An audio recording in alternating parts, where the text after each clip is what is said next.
because sila na meron silang influence na na-inspire nila ang other people. Oh, taray, na-influential pala tayo. Parang how did you find me? Parang na-discover. Yes sir, nagana po kasi. Sino palang nag-PM sa akin? Kayo nag-PM sa akin? Paano nyo na-discover yung ano ko? Icon. Icon. Ko lang po sa internet yung mga influential na gays. Tapos yun ko lang po sa mobile. Good thing kasi malapit lang ako dito sa Pioneer. O, diba? So, napamblingan. Galing pa akong work. So, influential din. Paano mo ano? So, sa vlog? Tama ba? Yes sir. Anong vlog ang... Kasi marami akong vlog eh. Anong vlog ang binisit nyo? And then, kasi po sa regular Outrage Magazine. So, you just have to visit outragemag.com. Thank you so much, David. Naalala kita. Tapos, profile. Kit Pinoy Portal. KitPinoyPortal.com. Pinro mo talaga. KitPinoyPortal.com. Visit my other vlog. It's an LGBT-oriented vlog. What else? Dami kong vlog. Go. Yan lang nakita nyo. So, hindi nyo nakita yung lifestyle vlog ko. It's ilovetansyong.com. Visit my YouTube channel. It's I Love Tansyong TV. Na-promote talaga. So, yun yung na-discover. What about the other writers from Outrage Magazine? Mga influential naman sila eh. Nag-reply. What about David? Si David, isa siya na sa interview niyo. Nag-yes na siya, hindi. David, siya yung EIC. Siya yung EIC ng Outrage. Siya yung may-ari ng Outrage. Hindi niya pa na-contact. Marami kayong matutunan doon. Hoy, David ba? Hi. Visit outragemag.com. O, pinromote kita, David, ha. Tapos, simulan na natin. So, yesterday, they sent me the copy of the questionnaire and I was able to double check sa office. Pero hindi ko siya kabisado. Nakuha ko lang yung concept ng nyo. So, we're all good naman. Okay naman yung question. It's all about life of being homosexual icon. Aray, icon! So, di ko pa din yung YouTube channel ko. Pinromote na rin, no? YouTube channel ko is I Love Tansyong TV. Subscribe. Tapos, Kasi ito po yung letter namin. letter of intent, letter of request letter. So yesterday, kinontak nila ako. I don't know if yesterday was last day yata. Last day, basta last day, kinontak nila ako to have a conversation with you guys. And then, sabi ko, kailangan ko ng letter. Sabi nga, wala pa daw pirma. Sabi ko, no, I need the black and white na meron tayong firma kasi parang to practice professionalism. Kasi naging student din naman ako eh, di ba? And yung professionalism, ma-apply natin yan in the future that anything bago tayo mag-execute ng project or any business execution ay dapat may black and white. So they're coming from PUP, College of Communication, taray Polytechnic University of the Philippines. Dito talaga tayo carry lang. Ito na lang. Alam mo sir. Baka palayasin tayo. Sige, okay lang, umorder na sila. So, October 11, Mr. Jonathan Ubuda, writer from Outrage Magazine. Taray, Outrage Mag. Actually, hindi na ako nagsusulat sa Outrage. Sorry, David, medyo busy lang. Tapos, fourth year student sila ng Bachelor of Arts, Broadcast and Communication. So, it has something to do with mass communication. So, meron silang research entitled of the phenomenology of the certain personalities as a living gay icon. Okay, go. Chairperson nila is Arabia Ariraya. So I'm currently here with, ako yata mag-interview sa inyo, di ba? So ito si EJ, Ronnie, once again, Herbie. Ganyan talaga pag mascom, pag mascom, haba talaga buhok, gano'n. Okay lang yan sa PUP. Wala pa. Okay. So wala din uniform ang PUP, di ba? Di ba? Taray. Go! Anong tanong? May questionnaire ba kayo dyan? Hindi ko kabisado yung questionnaire eh. Sir. Pero sir. Ano po? Madali lang ako, Mark. Easy questions na to, sir. Tell us about yourself. Name, age, religion, relationship status, and educational background. Unahin mo natin, isa-isahin mo natin ha. Ako na tayo. Sir, your name, sir. Very good. My name is Jonathan Orbuda. Manggulo talaga ako.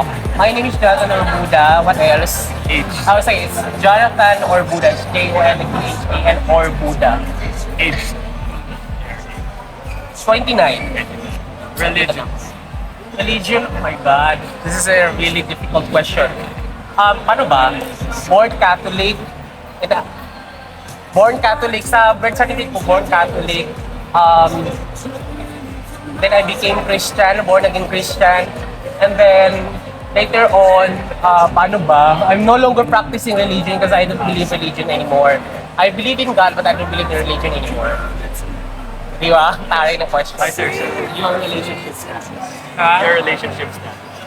Relationship status? Single. And Sige. educational background since high school. Educational background? What about educational Saan background? po kayo nag-aaral, sir? Okay, since high school, so I graduated sa Bohol, so sa San Isidro National High School. It's a public school, basically. Tapos, college, pumunta na ako dito sa Manila. So, nag-aaral ako sa University of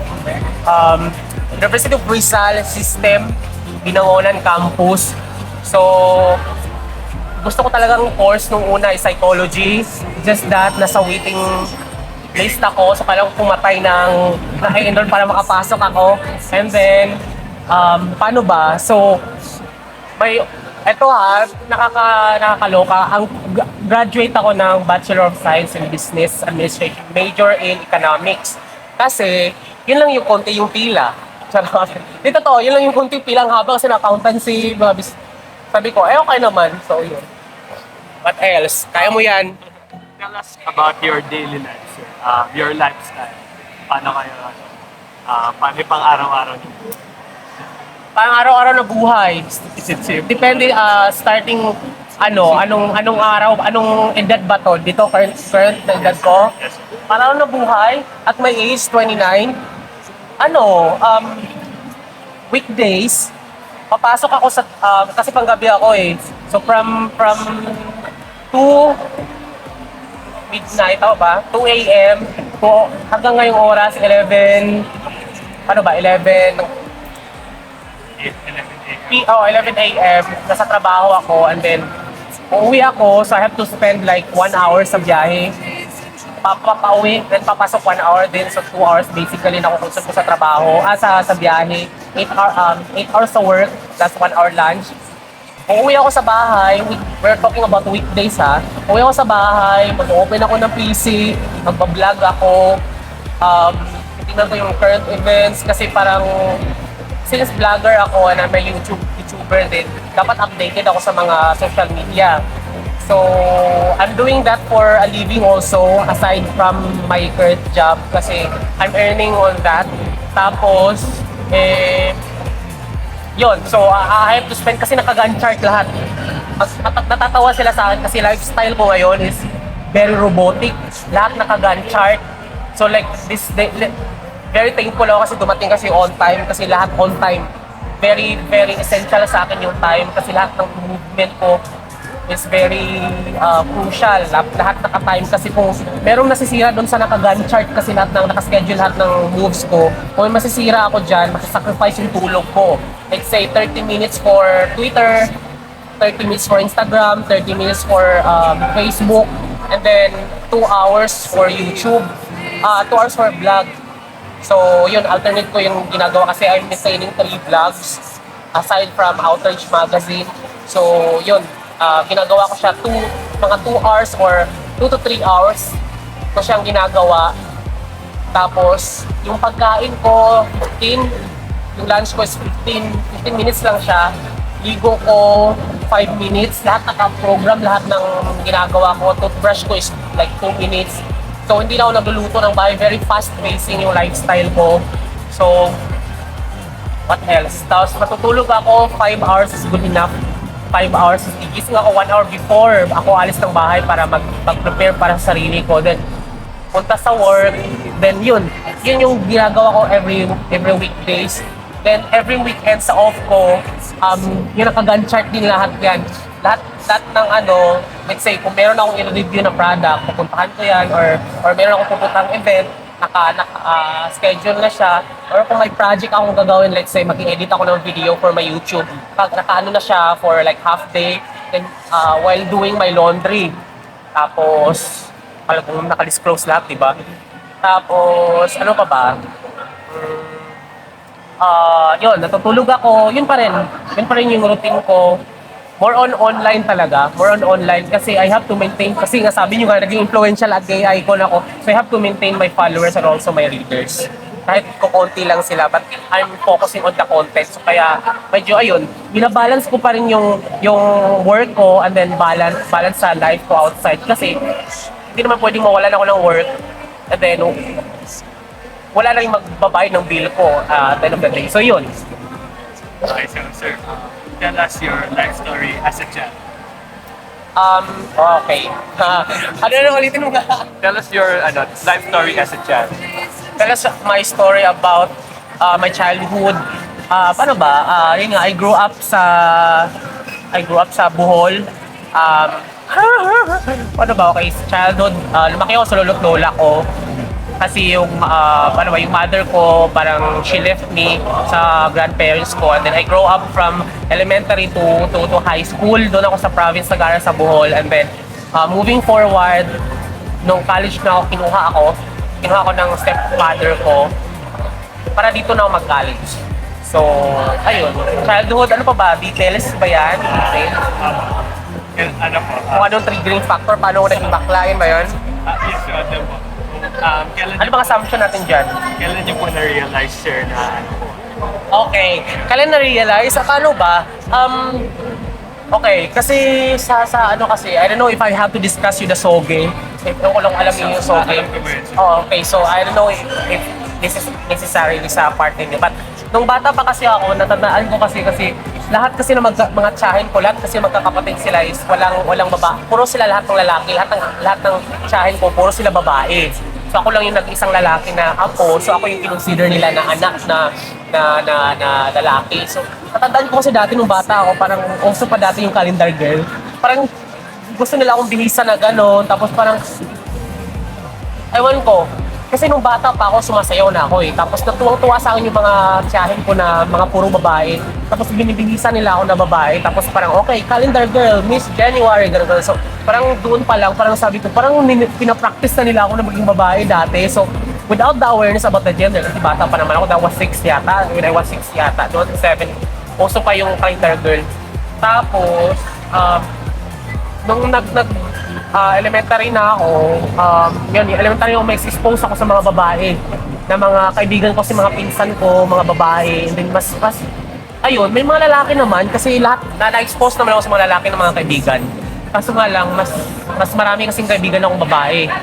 So, mas malapit ako sa mga babae. Tapos, nung high school na, medyo, alam ko talaga dati tinutukso-tukso na nila akong bakla, pero parang try to fight na, no, this is not Denial.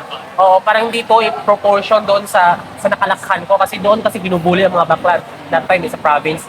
So, paano ba? Nung high school na ako, parang nagkakagusto talaga ako sa babae. And then, nagkakagusto ko sa babae, but at the same time, nakakagusto ko sa lalaki. So, parang, I'm questioning myself kung ano pa talaga.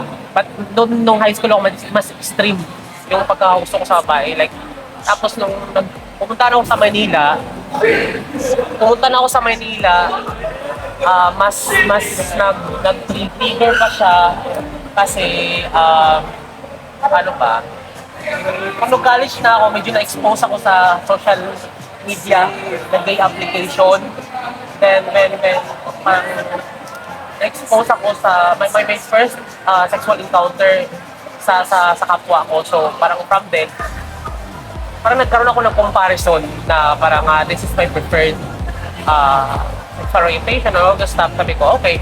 Then later on, denial pa rin, parang I consider myself as bisexual kasi nagkagusto ko sa lalaki at sa kababayan.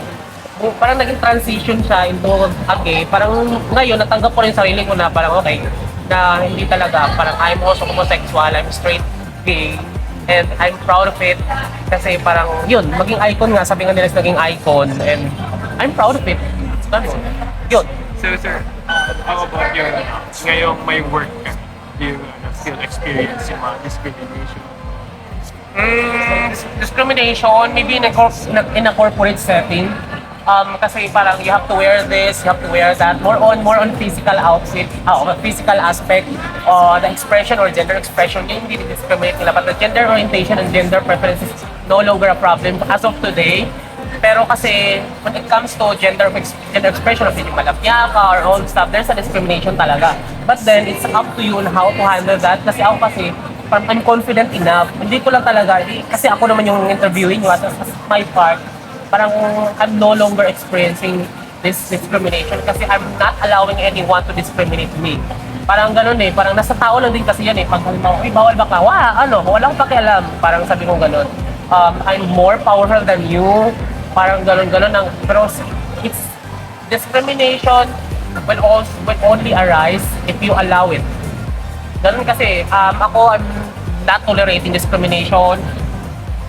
Sobrang hirap i-define niya kung naka-experience ba ako ng, as of right now, na discrimination, no. It's a big no kasi I'm not allowing anyone to discriminate me. But on a previous siguro setting, ever. Kasi, nasa strong personality kasi ako eh, na parang no one can discriminate me. Maglaban-laban tayo dito. Saan tayo papunta, but sobrang very, very, powerful ako when it comes to gender discrimination. So yun, parang, wala naman so far. CR, wala kasi the expression is hindi naman ako nakapambabae but maybe if you are going to interview dun sa mga gender expression is pa-girl, siguro yun yung mga medyo discrimination as of right now. But discrimination when it comes to siguro but not only sa mga iba kong kaso. Sir, kahit yung high school kayo, hindi kayo binubuli. High school, elementary, oo. Kasi sa province kasi, parang it's a curse. Kung sa province, it's a curse kung ganun eh. It's a curse, if you are a gay sa province, it's really a curse. Sumpa ka, like, natutuwa yung mga, kasi yung lolo ko, tungtuwa sa akin na naging bakla ako. Like, they are proud of me, and then, yung tita-tita ko, like, they are proud of me who I am. Gusto nila mag-asawa ako para maging okay yung buhay ko, but then again, they are proud of me na, kasi parang naging successful ako na naging bakla ako. Like, doon, yung bully, bakla, no. Kasi I'm a fighter since, nanununtok ako talaga, promise, dati. So, yun lang. Wala naman. So far, Sir, tell us about your past relationship. ano ba yan? Yung sa... Ay, sorry pa, dagdag ko pala, discrimination as of childhood, yun, di ba? So, sa current setting ko, discrimination, sa current ko, no. Kasi sobrang, right now, sa environment ng work ko, if you are like an LGBT or if you are a gay, you are more prioritized. So, you are empowered na due to the fact na marami na kasing mga bakla na may napatunayan eh. Napatunayan. So parang mas wala. It's no longer a question kahit yung setting nun na parang nakipaglandian ka sa straight na men, parang baliwala na sa mga lalaki na parang kasi they're treated as like normal na sa ano. So yun, going back to your question. Sinagdag ko lang, di ba? Your past relationship. Ano ulit? Past relationship. Past relationship. Patay, ano ba? Kahit isa lang. Oo, okay, wait lang. Pinaka-memorable. Tell us. God, tell us. Pinaka-memorable. Okay. I had an HIV positive boyfriend who already passed away. So, yun lang, memorable. Ayun, I've been through a lot of random people kasi if you're like a gay, there's an easy access to meet someone like a random people as fast as you can. Like if you are visually pleasant, like you can easily grab someone from different types or different walks of life. Like you can have it through social media, like if you are visually pleasant talaga, kasi dati nag-gym ako, lumaki yung itsura ko, like the masculine type, like my gender expression dati is very lalaki talaga, then I can easily grab whoever I want because of my physical aspect. But when it comes to relationship, yun lang, hindi seryoso. But when it comes to relationship, sobrang hirap. Kasi men are polygamous, though we are still men in nature, and we are men in nature, so polygamous. We are polygamous in nature talaga. So, men are polygamous in nature. So, kaya ang hirap makahanap ng gay relationship na seryoso. Kasi we can easily, give up this person and look for someone because we are polygamous in nature. Unlike kasi sa lesbianism or homosexual lesbian na parang they put emotions on their relation, but depending na kasi sa gay relationship kasi sobrang hirap mag-put emotion kasi you can easily, ayun, depende na lang talaga. Kaya naman, we travel a lot and then we keep on going sa gym. Ayun, movie. I mean, the normal, kasi, normal relationship. Normal relationship na napapractice nung, yun yung sa discrimination. Like, pag nasa mall kayo or something na pag nag-holding hands kayo, if you are like, showy talaga, yun yung titignan ka, yun lang. Pero so far, wala naman. Ay, sir, nung na-accept nyo na nag-gay talaga, paano, tell us about your perspective of life. Paano na bago yun? Tell us something or how it changed my perspective. Nung na-accept ako, nung nag-out kasi ako na I-accepted myself, sobrang, parang bang, everything follows, parang minahal ko yung sarili ko. And I don't, parang kasi pag mayroon kang sikreto sa sarili mo, like, magkaibigan tayo, tapos hindi ko di-disclose tayo na gay ako, parang meron kang hesitation to do anything. Iba kasi pag nagpakatotoo ka, kasi you can be more powerful than the previous one na tago ka. Kasi parang you can execute anything without fear na, kasi kung may sikreto, it can take it against you eh. Lalo pa yung sikreto na it has something to do with your gender expression or gender identity or orientation. Pag yun yung tinira talaga sa'yo, you keep on denying well, it can take it against you. Nung nag-out ako, sabi ko, this is really I am. Na kaya kong pumunta, na kaya kong yung gender expression ko nagbago, naging medyo babaihan na ako pag gumalaw, madaldal na ako. Kasi this is really who I am. And I am proud of it. And yun lang, naging more confident and naging more empowering sa part ko na, okay, wala naman palang nagbago. Mas minahal ko pa yung sarili ko. Just the way straight people, diba? Hi, sir, tell us about your parang struggles. Ay, sorry, ha? Tell us about your struggles. Yung mga parang struggle, nagkaroon ba kayo ng struggle in finding a job? Finding a job. Yes, sir. Oh my God. Finding a job. When I graduated right away, nag-apply kasi ako sa bangko and I have this gender expression na lalaki, ganun, interview. Ayun, okay naman, mabilis naman yung paghahanap ko ng trabaho because of my degree. Diba? Wala naman yan sa, hindi ako nahirapan sa, kasi regardless if you are a gay, if you're a lesbian, gay, bisexual, or transgender, as long as meron kang napatunayan sa sarili mo, you can easily penetrate any corporate or any job. Pero, meron pa rin questionin yung capacity mo. Pero kung napatunayan mo in sa short span of time na you can perform better regardless of your gender orientation or gender identity, then wala naman, hindi naman nahirapan. Siguro sa corporate setting na medyo meron silang ganito, meron silang standard. Pero sa akin kasi, no, I don't care about the standard because who set the standard? Diba, yung majority. What about the minority? Which is, I'm part of them. Diba? You set the standard, the society set the standard, and who compose the society? The society is composing the majority and the minority. Then nagsiset ng norms and standards the majority. What about the minority? We also have our standard, diba? Which is yun lang naman. So yun yung mindset ko kasi na parang your norms is not our norms, so we have to be ourselves. Kasi like same-sex relationship is not acceptable in your standard kasi mas marami pa ring straight people. So yun yung standard na sinusunod ng lahat. Kasi yun yung majority, but the minority kung saan yun yung part ako. So yun lang. So sir, Struggles. tell us about your achievements. Mga na-achieve. Achievements, paano ba? Paano ba? I can define achievement eh. Kasi I can only define if I'm happy on it. Kasi kahit may award ako, but then kahit hindi ako naging masaya sa award ko, I never consider that one as achievement. But if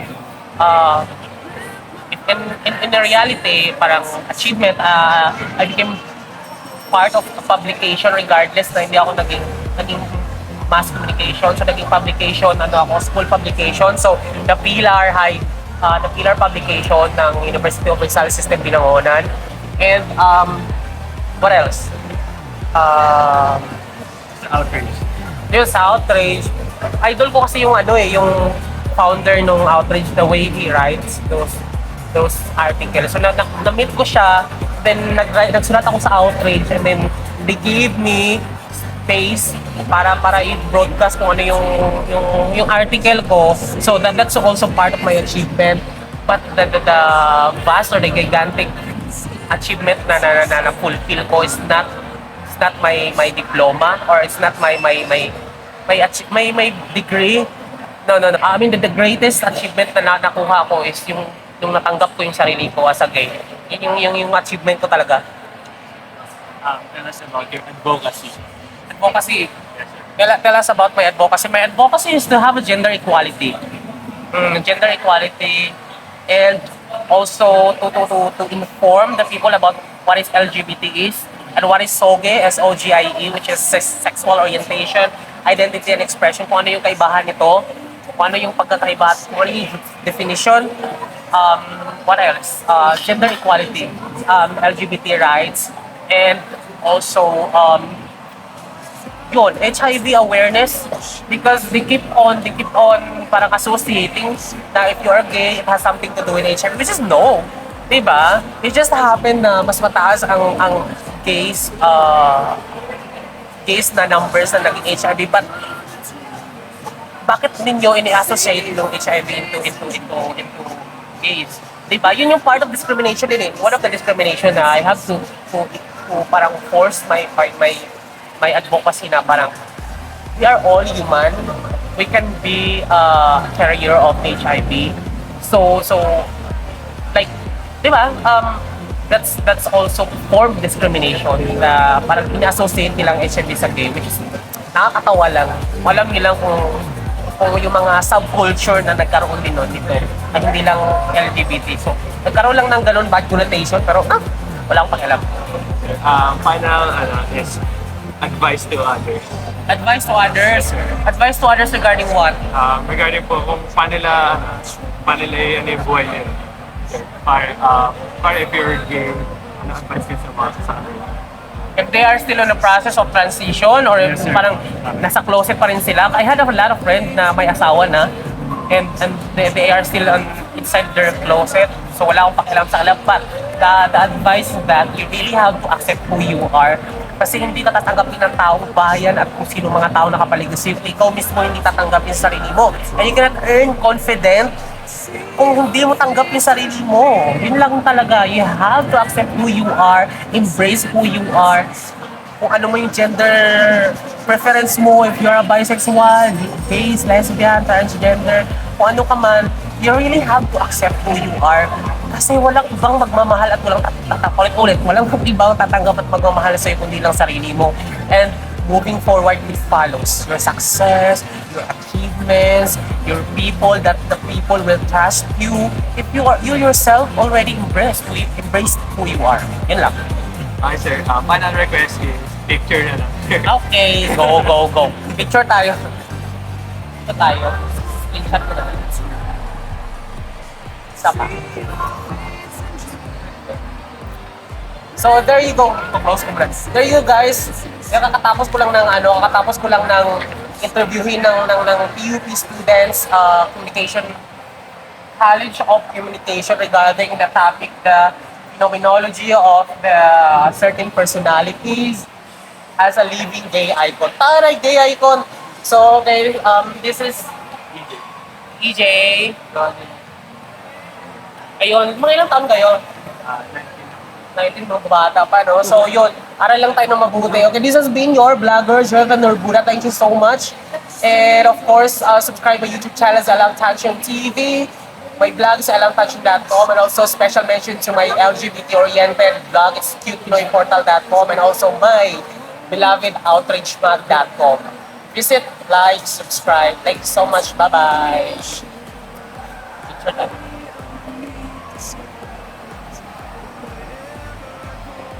Screenshot ko lang, send ko na lang sa inyo. Thank you! Yun, bakit naman yun yung topic na ano, na pili nyo? After, naisip ko namin yung topic na yun po. Kasi po, ngayon po, mas marami na po nag-out ng mga ano, mga tao. At lalo na dahil sa social media. Oo, totoo. Nakikita natin na mas maraming tao na nag-out. May tayo pa tayo. So, ano, kasi tinignan ko eh. Ay, saan ba? Third floor pala tayo, sorry. Sorry na. Sorry. Ano nangyari? Okay, go. So naisip So ako mag-interview sa inyo. So, naisip namin, nare-recognize na sila at So they're no longer nobody. yes, sir, at na-inspire nila ibang tao. So, inaalam namin kung ano yung mga life story nila, kung paano nila na overcome Oo, so paano ba nyo na-notice sa social media? Like, example? sir, ang pinaka-ano talaga dyan, ang pinanag-joke talaga sa anyan, sir, yung kay Pacquiao po. What about? Nung sinabi niya po na yung Discrimination? Hindi po, yung sinabi niya po yung mga gays po, mas masahol. Masahol okay, so you come up the idea of doing this research kasi nga dahil sinabi ni Pacquiao na ang mga bakla ay mas masahol pa sa lupa. Mas masahol pa sa hayop. Okay, so may sa inyo, may hindi pa ba nag-out sa inyo? Sinong gay sa inyo? Di no. Wala. So, kasi di ba, pag nag-research ka, so there might someone na parang di pa nag-out sa inyo. Tama ba? Hindi naman. Curious lang kayo. At na-approve talaga ng advisor niyo yung title niyo, ha? Yes, sir. So, okay. So, bali po kasi nung naisip ko po yun, sabi ko, Sino ba nakaisip nun? ako po. Okay. So, bali So, ikaw yung leader ng ano nyo? Hindi po. Ako lang po yung nag-isip ng topic.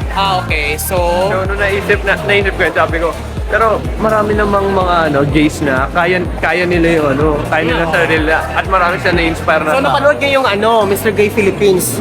Yes, sir. Ay, Napanood yung video lang. yung gay world ba? Or ano? Yung itong lately lang, Mr. Gay Philippines, may police sir. doon. Yes, sir. Na-interview po namin siya. Yung police? Yes, sir. Si Oo. Sir Jesky Tevez po. Na-interview at nalaman namin life story niya na simpleng tao lang talaga siya nagsimula. Oo. At nag-struggle din sa kanya yung discrimination sa lalo na police siya, sir. Oo, totoo sa job. Oo. So, yun. At Na-interview niyo siya. Yes, sir. Na-interview. Okay.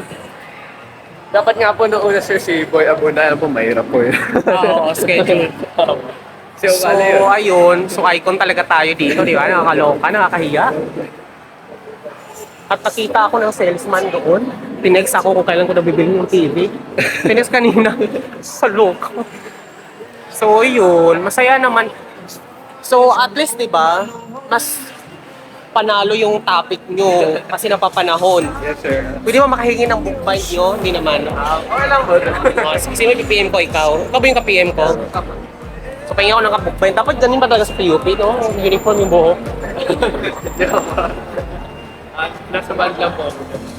So, mga taga saan kayo? Ako po, taga San Juan po. San Juan. So, ikaw, layo. Kasi ikaw, mga scholar ng bayan, pagbigyan natin kasi nga, di ba, been than that, naging din tayo. Ang hirap din gumawa ng thesis talaga. So, bye-bye muna tayo ha. Kasi, kay Melatik na.